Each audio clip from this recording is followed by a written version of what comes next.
Hi, everyone. Welcome to the Kimberly Cloud Show. I'm your host, Kimberly Cloud. I have a very special star guest here today.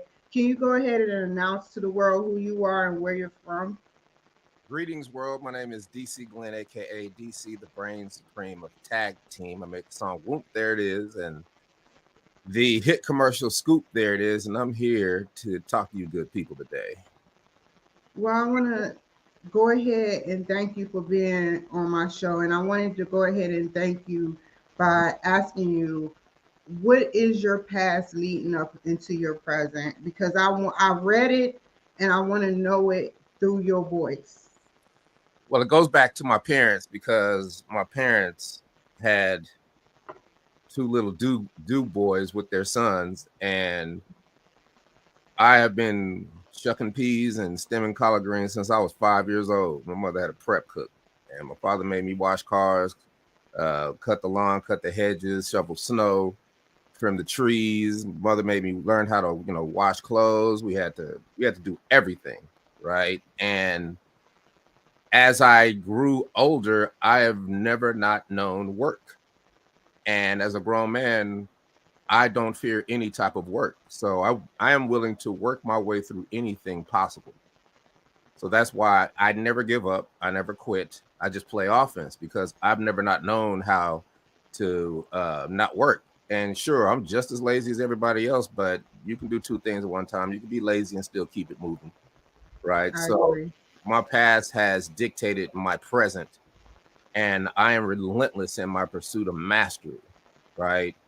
And that goes from everything that I do, from tag team to starting my motivational speaking career, to learning how to be a licensed commodities broker, to being my own PR, to being my own booking agent, to being everything I need to be so I am successful. And I just don't expect anyone to ever do anything for me. Nobody's going to ever do nothing for you. I don't expect it. So therefore, if it's got to be learned, I will learn it. If it has to be done, I will do it.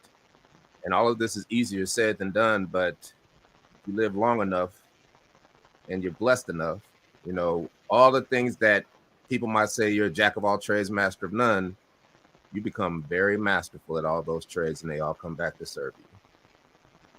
Well, I want to ask you, what entrepreneurial hat was the most fulfilling? You wore many hats and you wear many hats now. So, Mm-hmm. which one was the most fulfilling and why? Actually, all of them, because it's almost like climbing Mount Everest. You've had to climb other mountains before in your life, and the feeling is the Um, same when you get to the top, right? You're like, I did it. Now what's the next, right? So I probably say the I wouldn't say there is no hardest road. All of them were hard. Learning voiceover was hard. Becoming an actor was hard. Uh, just staying relevant as tag team is very difficult, right?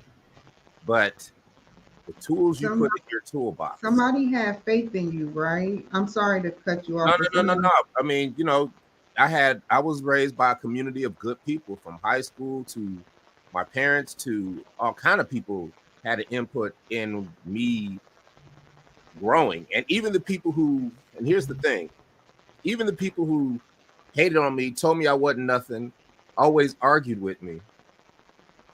I always listened because my approach is they wrong as hell. But let me figure out where the truth is what they're saying to me. Because obviously there is they have a truth to themselves that they're trying to express upon me. So I always tell people to ask the question, what if they were right? If they were right, what would you do about it? And then I act accordingly. And that's a lesson on learning what not to do. And my whole life has been spent on learning what not to do. Then you bridge the gap of learning what to do. can you tell me about the project? Well said, by the way. Can you tell me about the project Womp? There it is. Can you tell me what created that project? Us being young, stupid, and having It wasn't a project. Like everybody thinks it's this big Manhattan project. We were wearing lab coats. We were coming up with theorems and really mapping it out. And it was just a song we made. Nothing more, nothing less. And, you know, it was a popular saying in the clubs. And Steve made a dope beat. And we were in the South. And we had to come up with an up-tempo record because that was the land of booty shake. And we made Whoop, There It Is, and it blew. And when you said people that had faith in me, there are a lot of people that had faith in that record. You know, one of them was Ed Lover. You know, he took that record to New York and put it on Yo MTV Raps and played it the whole show. You see what I'm saying? And him and Dr. Dre played the instrumental of Whoop, There It Is the entire show. Another thing, the Bulls won their third championship, and then you got 500,000 people in Grand Park screaming Whoop, There It Is, because they had heard about it early, right? So I have always had people in my corner because of how I treat people, right? I give what I want first. So if you want respect, you got to give it first. If you want love, you have to give it first. If you want help, you have to give it first. And that's why I've been so blessed in my life. Thank you. And those are wise words. I'm just absorbing everything that you're saying right now. And the project, we get into round 2 of the project of Tag Team on Geico. Can you tell me about how did they just was like, we need you to come on the set and we need you to do Whoop, There It Is, like as a spinoff or however. So how did that work? That's my testament to anything in my life that is traumatic.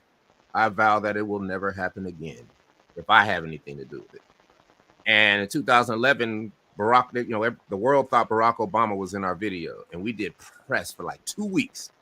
And at the end of that 2 weeks, I was mad because I didn't have any money in my pocket.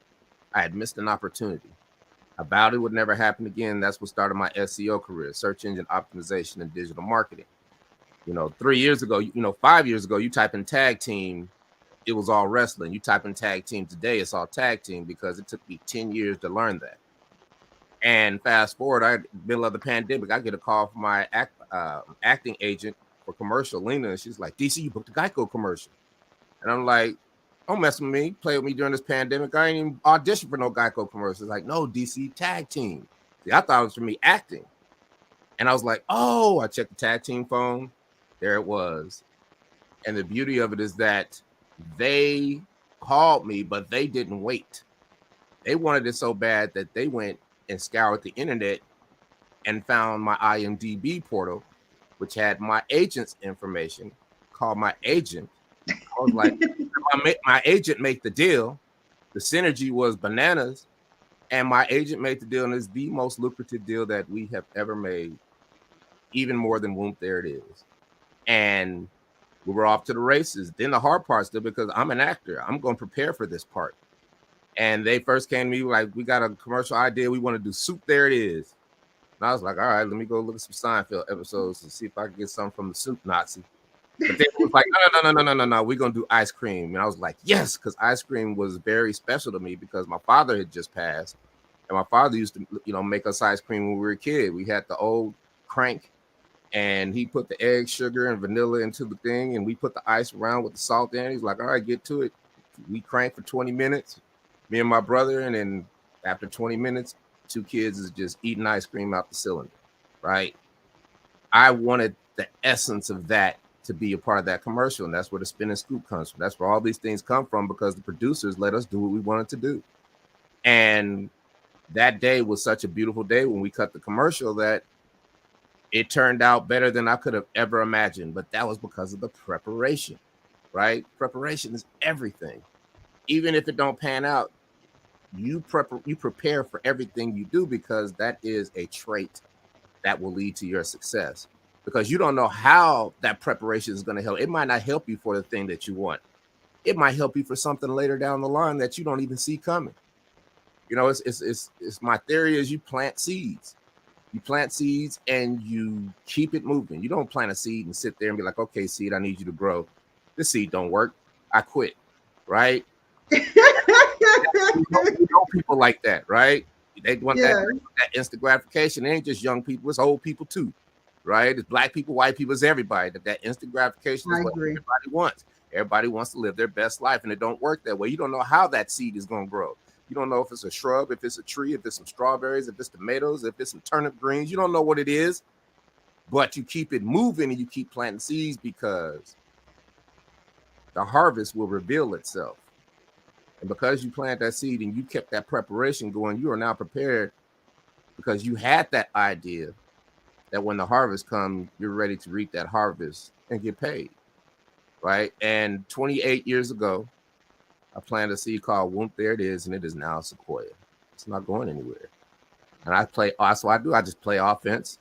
I don't get emotional about things. I don't react to things. I listen to people, and I keep it moving.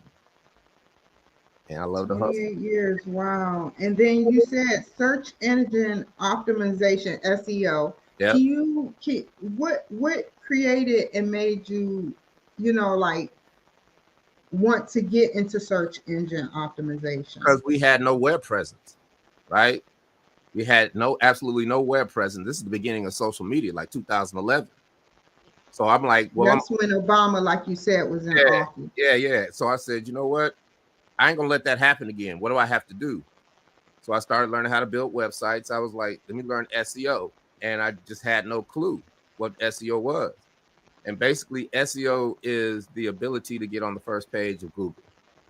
So every day you wake up and you get on the computer and you type something into Google because you're looking for information. You're looking for something. You're looking for, where can I get the best strawberries? Where can I get this? Where can I get a plumber? Can I get this?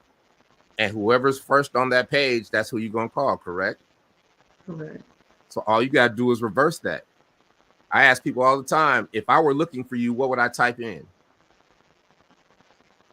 And they can't like a secret name or something. I mean, but realistically, if I were looking for you, what would you type in? If you were looking Kimberly Cloud, for me, Kimberly Cloud, but some people type in secret names. So what are your services, Kimberly Cloud? What do you have? What is it that you make money at? Well, right? So say if Kimberly Cloud was a plumber, right? Kimberly Cloud better do everything she got to be on the first page of plumber, because she's competing with 50,000 other plumbers. You see what I'm saying? That was an angle that nobody's looking at. And I don't subscribe to the notion that, well, they don't teach us that. They're not supposed to teach us that. You're supposed to search for it. It's like they ain't supposed to teach us what they know, whoever they is, right? They ain't supposed to teach us nothing. You have choices in life. Lord has blessed you with life, right? All the pitfalls and all the things that you go through, they're baked in the cake. You can't stop that. You have to be prepared for when life throws you, a loop and throws a left hook and a right hook, right? You can't just sit there and be like pissed off because somebody didn't, you think you're owed something and nobody gave it to you. You'll be sitting there till you 80 years old, pissed off still. I don't do that. I say, if I want to learn how to do something, I'm going to find out how to do it. I don't care how hard it is, how long it takes, I'm going to learn it. And now I know search engine optimization. So I'm driving down the road. If I get in a car accident, break my leg, and I'm like, hey, call the ambulance. Oh, no, don't worry about it. There's an ambulance right there. That's search engine optimization, right? If my services are to, book you for a concert, well, then if you're like looking for, a concert booker, I'm there when you look for me, right? Anything you want to do. If I am, air conditioning, and it's between spring and summer, and everybody know how this is. Your air conditioners don't stop working all of a sudden because it gets hot too quick. Well, if I do air conditioners, I better be on the first page of Google so I can get all the money. That's search engine optimization. So you can do that for every entrepreneurial thing that you have, right? If you're trying to sell t-shirts, if you're trying to do a laundromat, if you're trying to do this, if you're trying to do that. The fact that I know search engine optimization, I can do any business I want. I can help anybody make their business better because I understand what it is. And it took me that long because it is a moving target as well. So that's how I become my own publicist. That's how I become my own booking agent. That's how I become all these things that I'm able to do that make income. And I feel I'm so blessed because I get to do a whole bunch of things a little bit. And that's fun. That's what keeps life exciting for me. Is there anything else you would like to share as far as the project? Because what I wanted to know was, this was your first project, and I know we're still stuck. You've done many of things, Mm-hmm. but on this project, when you first did it, were you a little nervous? Because it had to be a little, crunch down for you to start getting all this free publicity or publicity, however it was coming. So once the camera started showing, you have to act a certain way, you have to be a certain way. And you never look nervous during the video. I saw it. You look calm. You look like it was you. So I just wanted to know, were you ever nervous in the inside, figuring out would this project suffice for the you're around the world? It's Asian saying, "Whoop, there it is." Check it out. Every year since 1993, Whoop, there it is, have been in multiple things, right? In multiple segments of society. So you might have missed a lot of that because you're in a certain segment of society. The society that the part that was the beginning, right?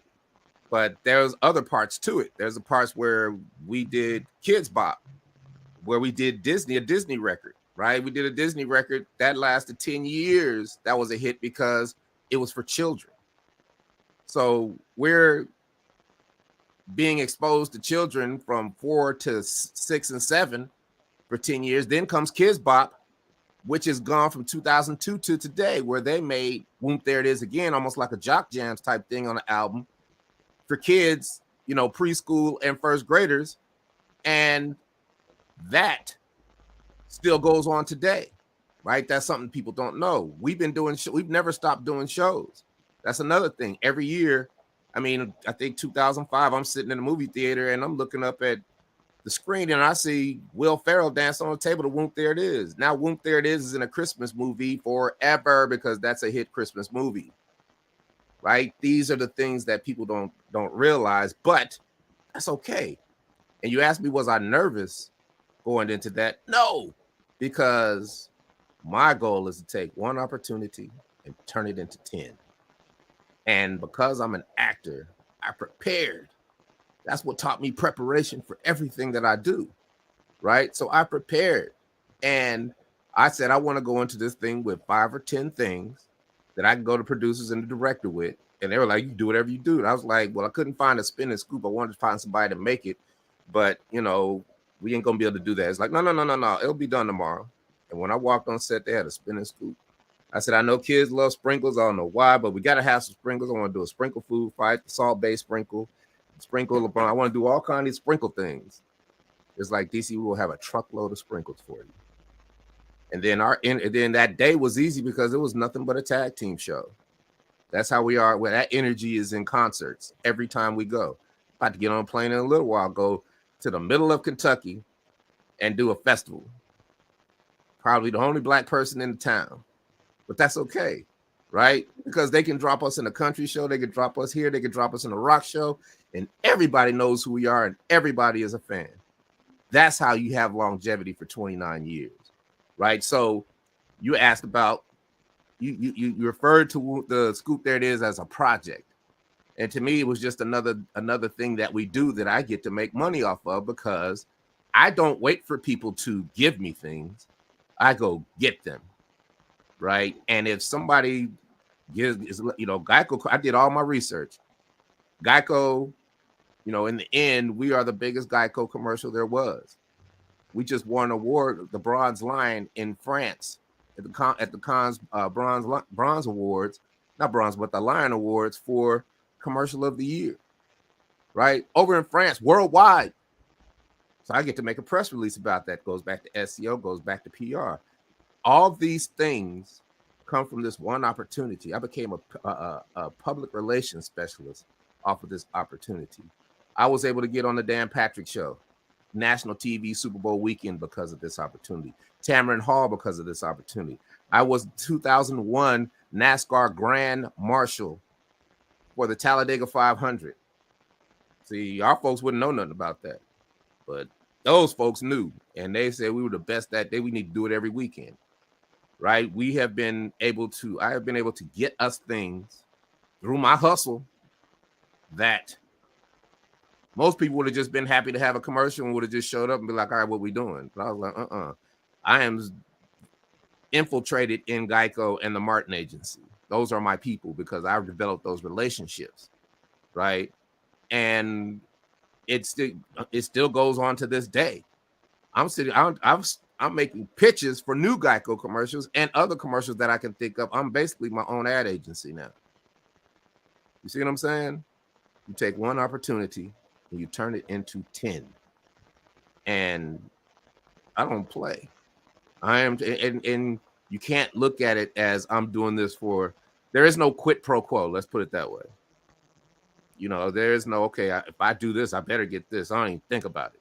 I just do it because I know in my heart that everything I do is going to come back and hit me on the head and say, okay, I done baked for 12 hours and it's about to be the most tender, you know, pork tenderloin you've ever had. And then I'm ready because I prepared for it. I wouldn't even plant the seed if I wasn't prepared for it to happen instantly. You see what I'm saying? So sometimes that gratification is long delayed, but in the end, you're prepared for it because you put in the work.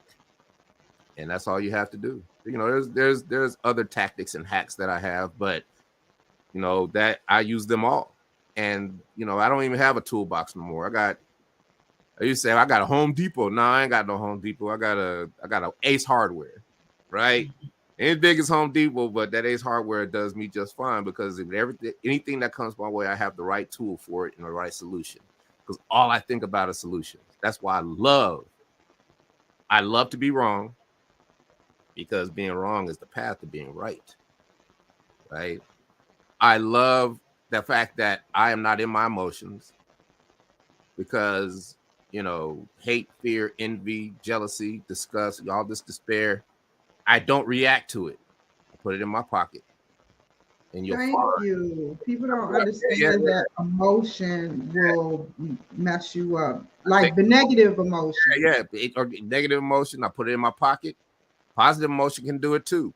But I take the negative emotion, put it in my pocket, and some miraculously it turns into positive energy because I didn't react. And I had time to think about it, and I calmed down.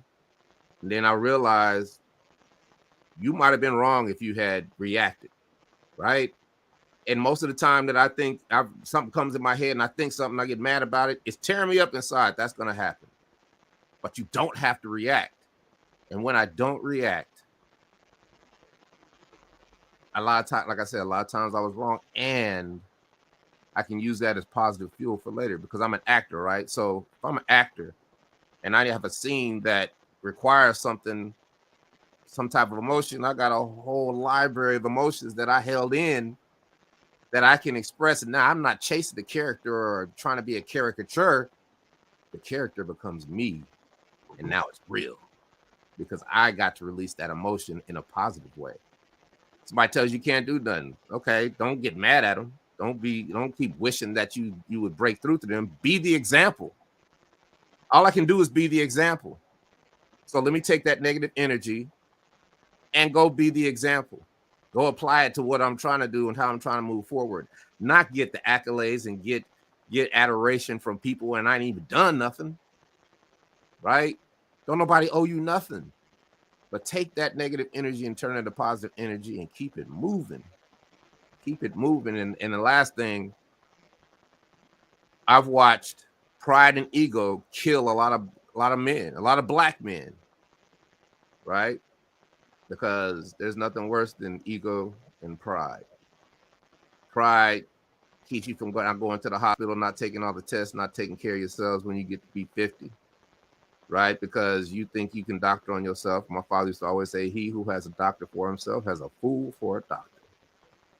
I listen to all those things my father said. All those things my elder said. I might not agree with them, but I listened because I didn't realize it then, but I know now that all those things that they were telling me, I am telling people now because life is a circle, right? And, you know, I have learned the ability to sequester my ego and kill my pride. Like, I don't argue. I'm not gonna argue, because if you argue with somebody, some people just love to argue, and then all of a sudden they making up stuff, and then they start going down a rabbit hole of untruth. I can't go there with you. I'm like, okay, you're right. You're like, no. I was like, no, you're right. Why you want to keep arguing? You're right. I'm wrong. And people like that can't take it, but they keep going, and they start going down the rabbit hole of untruth, and now they believe their own lies. Right? When I have left my mind, I've left that off of me, and now my mind is truly open to every possibility to move forward. So people say, don't have negative people around you. I relish negative people.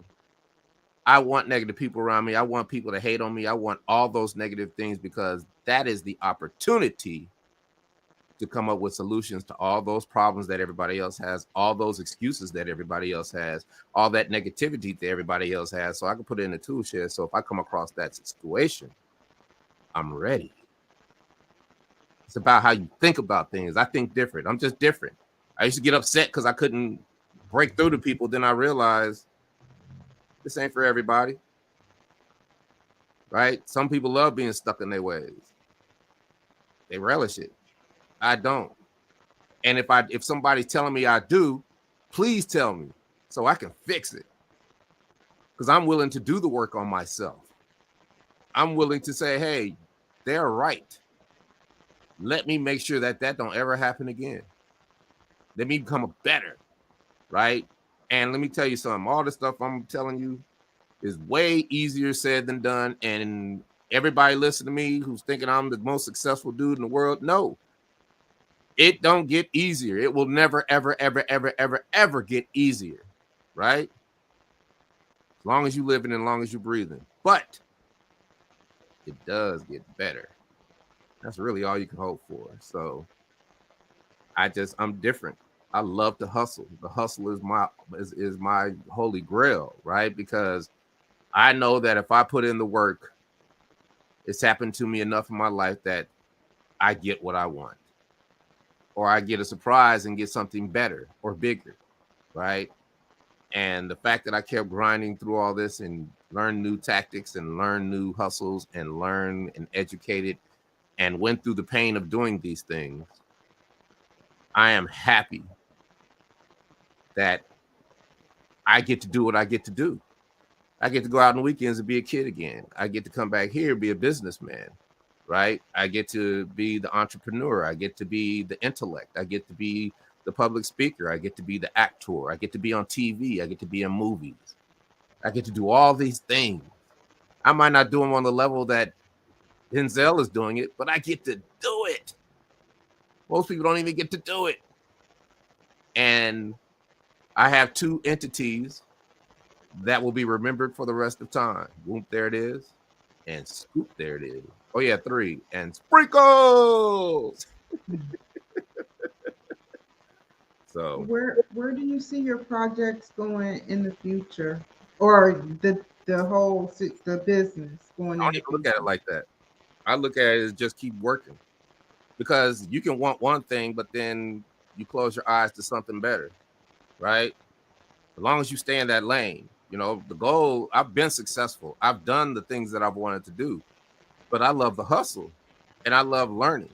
And I don't ever want to be behind, because I watched my father, who has a doctorate degree, who's an intellect, who's the dean of the University of Colorado, who done all these great things in his life, not learn how to use a computer because of his own pride. Because it's some old newfangled stuff. I do it better than they do it. 20 years later, he don't know how to computer, and that's the way of the world has passed him by. I refuse to let the world pass me by. That's why I learned search engine optimization. That's why I'm learning everything that, if I could learn how to build a rocket, I would learn. If I wanted to do that, I would learn how to do it.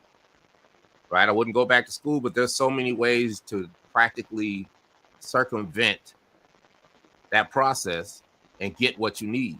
So just because you didn't go to college don't mean that you're not as smart as a dude that went to college. It's how you apply your intellect, right? And that's just how I've been. So in my future, I the one thing, if you ask me that question again, the one thing I want to be a better actor.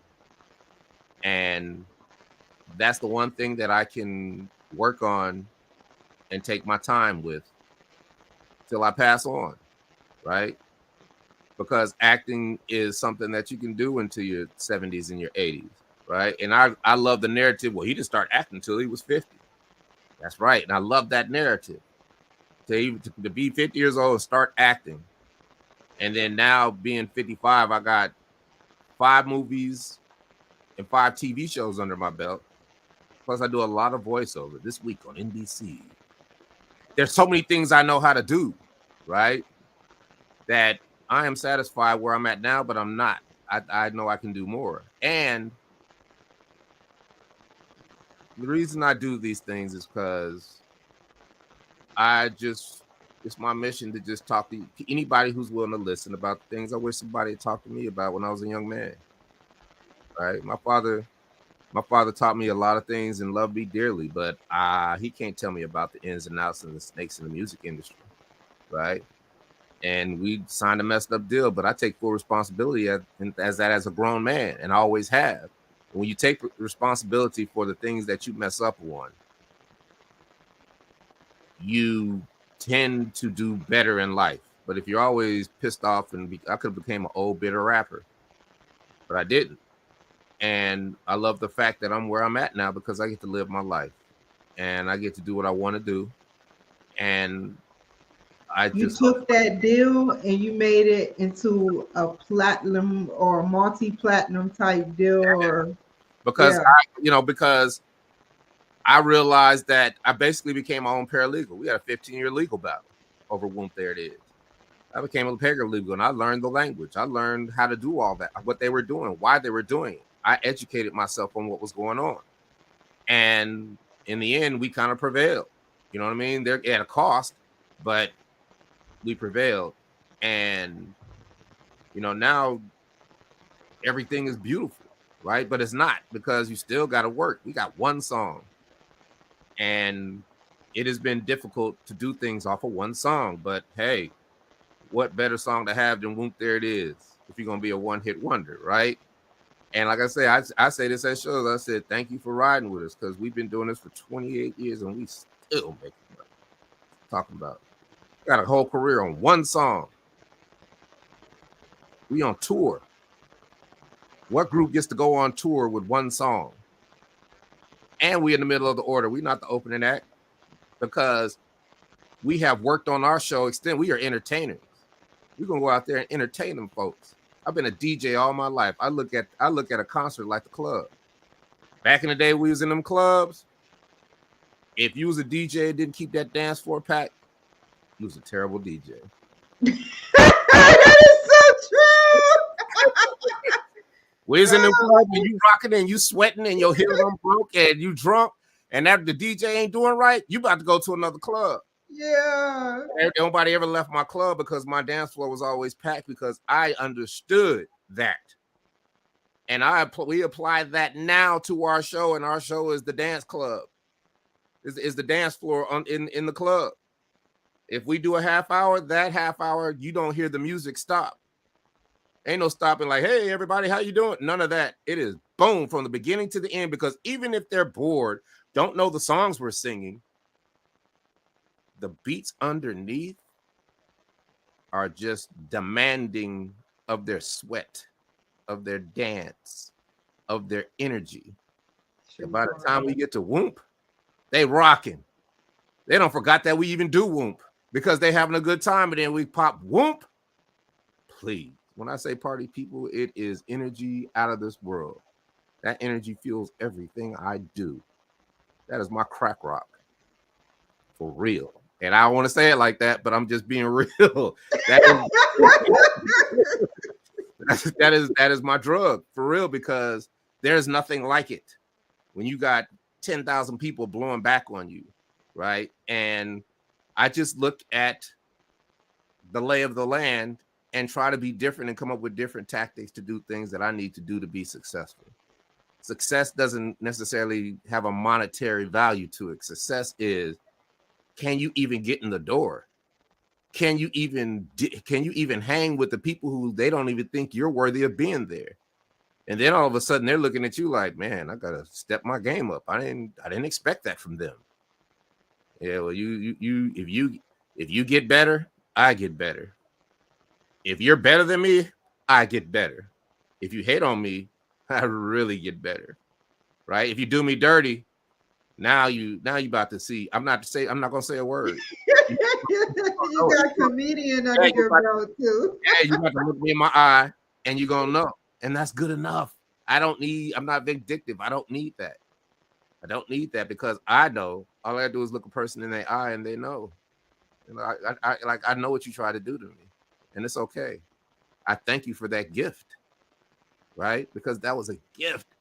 That was the catalyst of me going to being greater than I could have ever been. Thank you.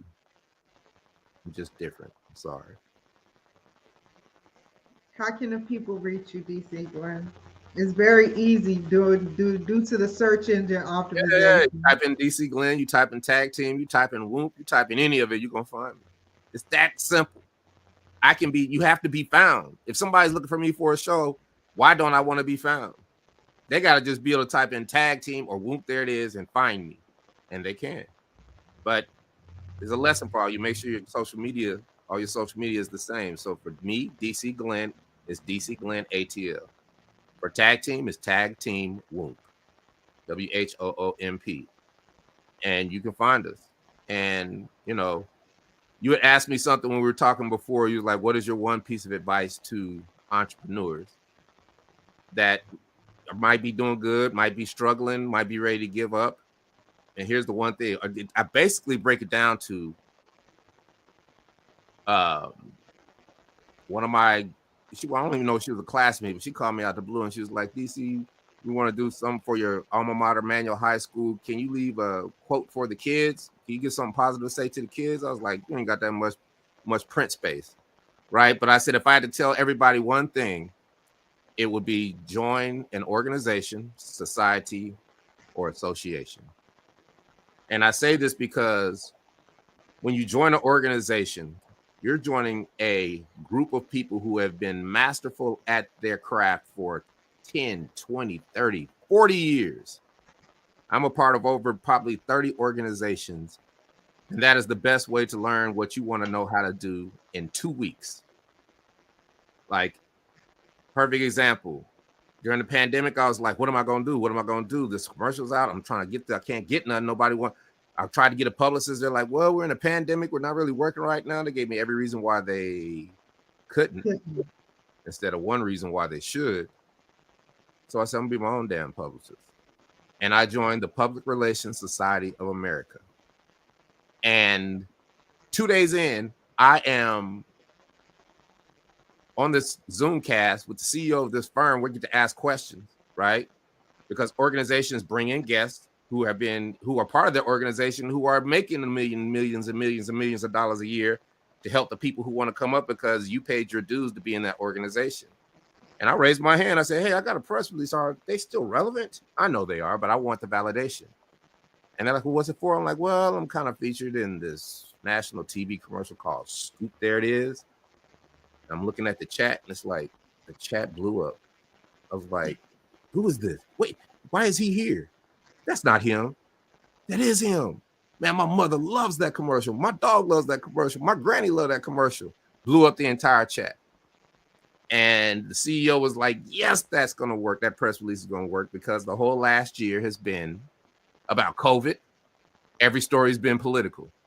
And here you guys come throwing scoops and you can do COVID. There it is. Back again.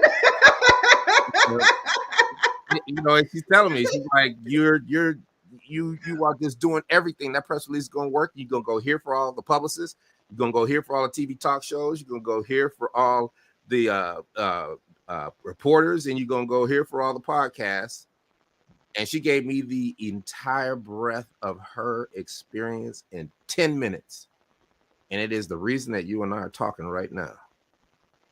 See what I'm saying? Because you can't let nobody tell you what you can't do. As long as you're breathing, there's nothing you can't do. Now, I'm not going to go try to play for the Denver Broncos being 55, But practical things that there's nothing that you can't do on this earth as long as you're breathing. And 2 days after that, I dropped that press release on a Wednesday. That Thursday, I get a call from the Dan Patrick Show. That Friday, I'm on national TV talking about Tom Brady and Magic City, right?